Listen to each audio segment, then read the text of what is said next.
পড়ার বিষয় পক্ষ থেকে বলছি, তোমরা যারা নেতাজি মুক্ত বিশ্ববিদ্যালয়ে মাস্টার ডিগ্রি অর্থাৎ MA করছো, তারা প্রত্যেকেই জানো যে 9 তারিখ থেকে অর্থাৎ 9ই অক্টোবর দুপুর 2টো থেকে তোমাদের অনলাইন অ্যাসাইনমেন্ট দেওয়া শুরু হয়ে গেছে, যা 16ই নভেম্বর দুপুর 2টো পর্যন্ত চলবে।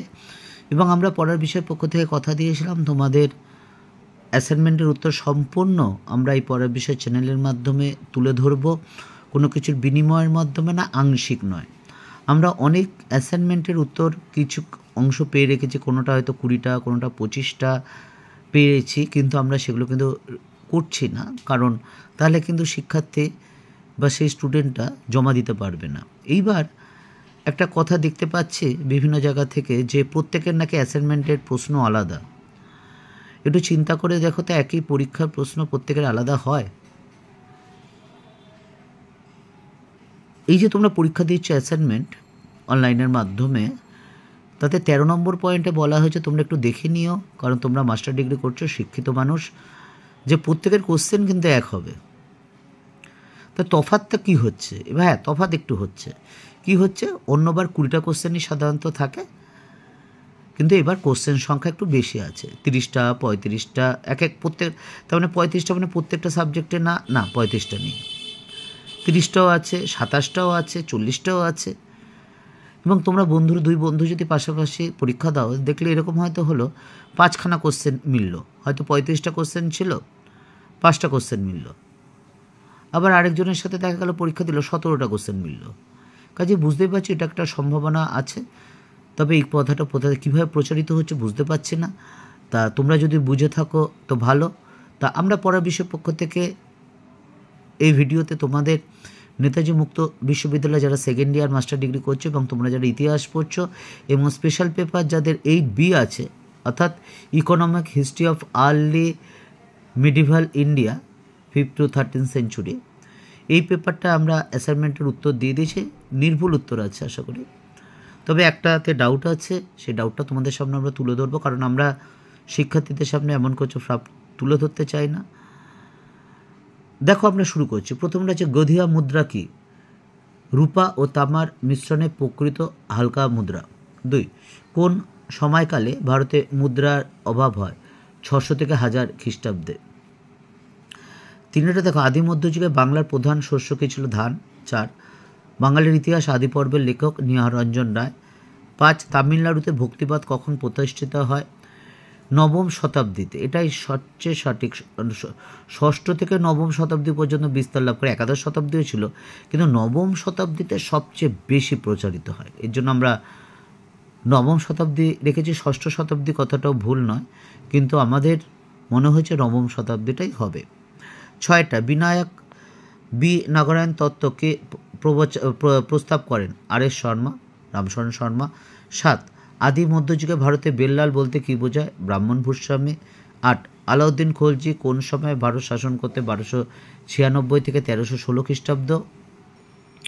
9টা দেখো, শ্রেণীকরণ কি? বিশেষ প্রশাসনিক দপ্তর বা করণ।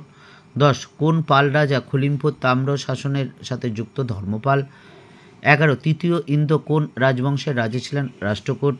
12, কোন রাজবংশ বলাধিকৃত নিয়োগ করতেন? গুর্জর প্রতিহার। 13, উপর থেকে নগরায়ণ এবং এই কথাগুলি কে ব্যবহার করেন? 8, চম্পকলক্ষ্মী। 14, আদি মধ্যযুগে বাংলার বিখ্যাত বন্দর কি? উত্তর হচ্ছে তাম্রলিপ্ত। 15, দিল্লির কোন সুলতান ইকতা নিয়ন্ত্রণ করার জন্য খাজা নামক এক পদ সৃষ্টি করেছেন? গিয়াসউদ্দিন বলবন। নেক্সট 16, সুদর্শন জলাধার কোন শক রাজা সংস্কার করেন? রুদ্রদামন। 17, ভারতীয় সামন্ততন্ত্র গ্রন্থের লেখককে? RS শর্মা, রামশরণ শর্মা। 18, কোন ঐতিহাসিক বিজয়নগর সাম্রাজ্যকে ভারতের ইতিহাসে একমাত্র সাময়িক রাষ্ট্র বলেছেন? K.A. নীলকান্ত শাস্ত্রী। 19, সৃষ্টিকারা ধনী বণিক। 20, নাখুদা বলতে কি বোঝো?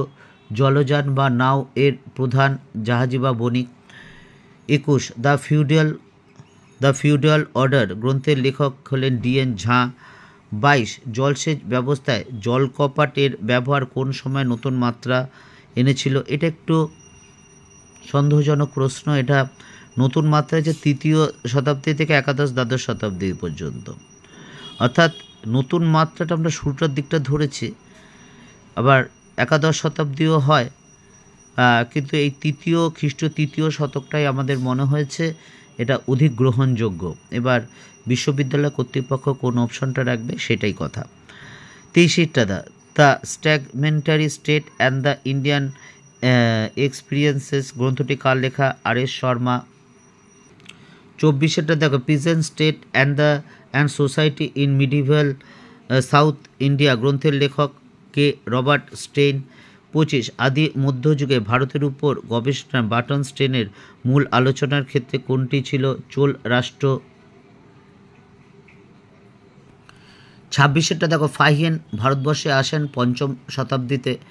27 993 খ্রিস্টাব্দে মহিপাল নির্দিষ্ট সেবার বিনিময়ে কোন বর্ণকে ভূমিদান করেছিলেন? কায়স্থ। 28 আদি মধ্যযুগে ভারতে প্রধান বাণিজ্য পথ ছিল 8টি। দেখো এখানে 4টে অপশান আছে, 8, 4, 7, 6টি। আমাদের মনে হয়েছে 8টাই, কারণ যতগুলো তথ্য দেখেছি বা তোমরা একটু দেখে নিও, 8টি কিন্তু গ্রহণযোগ্য হওয়া অধিক যুক্তি। তবে আবার একই কথা, বিশ্ববিদ্যালয় কর্তৃপক্ষ কোন দৃষ্টিভঙ্গিতে কীভাবে বলেছে সেটা কিন্তু একটা বিরাট ব্যাপার। তবে হ্যাঁ, 8মটাই কিন্তু বা 8টাই পথে কিন্তু অধিক গ্রহণযোগ্য মত। 29 বাপি বলতে কি বোঝায়? ছোট জলাধার। 30টা দেখো প্রথম অগম্যক বর্ষ কোন রাজবংশের রাজা ছিলেন? রাষ্ট্রকূট। 31 প্রাক ঔপনিবেশিক ভারতীয় সমাজে চরিত্র সম্পর্কে হরবংশ মুখিয়ার সিদ্ধান্ত কী ছিল? প্রাক ঔপনিবেশিক ভারতে সামন্ততন্ত্রের অস্তিত্ব ছিল। 32 চম্পকলক্ষ্মীর মতে কোন সময়কালে তামিলনাড়ুতে জমিদান একটি প্রাতিষ্ঠানিক চরিত্র লাভ করেছিল? এটা দেখো উত্তর খ্রিস্ট 5ম, 6ষ্ঠ, 7ম এবং সপ্তদশ আছে। এটা অধিক গ্রহণযোগ্য আমার মনে হয়েছে খ্রিস্টীয় 5ম শতাব্দীটা। তোমরা একটু দেখে নিও, এটা একটু ডাউট আছে। তবে হ্যাঁ, এটা 5ম শতাব্দীটা কিন্তু অধিক আমাদের মনে হয়েছে এবং এটাই ঠিক উত্তর। 33 দক্ষিণ ভারতে কোন ঐতিহাসিক সময়কালে প্রথম বিশাল ভূসম্পত্তি সহ মন্দির প্রতিষ্ঠা হয়? উত্তর হচ্ছে আদি মধ্যযুগে। এবং লাস্ট কোশ্চেন 34 নম্বর কোন রাজ্যে অবন্তী বর্মন শাসন করতেন? কোন রাজ্য অবন্তী বর্মন শাসন করতেন? সঠিক উত্তর হচ্ছে কাশ্মীর। এই ছিল তোমাদের যারা MA করছো সেকেন্ড ইয়ার হিস্ট্রিতে, অর্থাৎ যাদের স্পেশাল পেপার 8B আছে, তাদের অ্যাসাইনমেন্টে 2025 সালের অ্যাসাইনমেন্টের একেবারে নির্ভুল উত্তর দেওয়ার আমরা পড়ার বিষয় পক্ষ থেকে চেষ্টা করছি যাতে আমাদের শিক্ষার্থীরা অর্থাৎ নেতাজি মুক্ত বিশ্ববিদ্যালয়ে যারা পড়াশোনা করছে তারা সম্পূর্ণ ফ্রিতে যাতে তাদের অ্যাসাইনমেন্ট জমা দিয়ে দিতে পারে, অযথা তারা যাতে সময় নষ্ট না করে। এবং আর দ্বিতীয় লক্ষ্য হচ্ছে অবশ্যই 20তে 20 পাওয়া, কারণ 20তে 20 পেলে তোমার যারা ভালো নাম্বার পেতে চাও সেক্ষেত্রে এগিয়ে থাকবে, আর যারা পাস করতে চাও সেক্ষেত্রেও কিন্তু অনেকটা এগিয়ে থাকবে। আরেকটা কথা, নেতাজি মুক্ত বিশ্ববিদ্যালয় থেকে পড়াশোনা করে আমার দীর্ঘ 23-24 বছর শিক্ষকতায় দেখেছি অনেক ছাত্র আমাদের তারা স্কুল কলেজ বা বিভিন্ন সরকারি প্রতিষ্ঠানে ভালোভাবে সম্মানের সাথে যোগ্যতার সাথে কাজ করছে এবং অনেকে রিসার্চ করছে এবং কলেজেও পড়াচ্ছে। কাজেই তোমাদের যদি এরকম কারো ইচ্ছা থেকে কি করতে চাও এরপর, এই আমাদের পড়ার বিষয় পক্ষ থেকে একটি প্ল্যাটফর্ম যেখানে আমরা 14 জন আছি, শ্রদ্ধেয় শিক্ষক শিক্ষিকা প্রত্যেকেই, এবং 3 জন কেরিয়ার কাউন্সিলর আছেন। সবচেয়ে যিনি অভিজ্ঞ তিনি প্রায় 37-38 বছর অভিজ্ঞতা সম্পন্ন। কাজে তোমরা এরপর কী পড়তে চাও এই সম্পর্কে কিছু যদি জানার থাকে আমাদের বলো, আমরা অবশ্যই তোমার সমস্যার সমাধান করার চেষ্টা করবো। আর একটা কথা, আমরা কিন্তু তোমাদের এই পেপারগুলো সাজেশান দিয়ে দিয়েছি বেশ কয়েক মাস আগে, 3-4 মাস আগে আমরা অ্যাসাইনমেন্টের পর একটা ফাইনাল সাজেশান দেব এবং সেগুলো অবশ্যই দেখে যেও, কারণ বিগত বছরে আমরা যে সাজেশান দিয়েছিলাম দেখো তাতে কী পরিমাণ কমন এসেছে। যদি ভালো লাগে চ্যানেলটি অবশ্যই লাইক করে সাবস্ক্রাইব করে বেল আইকন টিপে রেখো এবং বন্ধুদেরও দেখতে বলো, কারণ তোমাদের ভালোবাসা সমর্থন কিন্তু আমরা একান্তভাবে কামনা করি।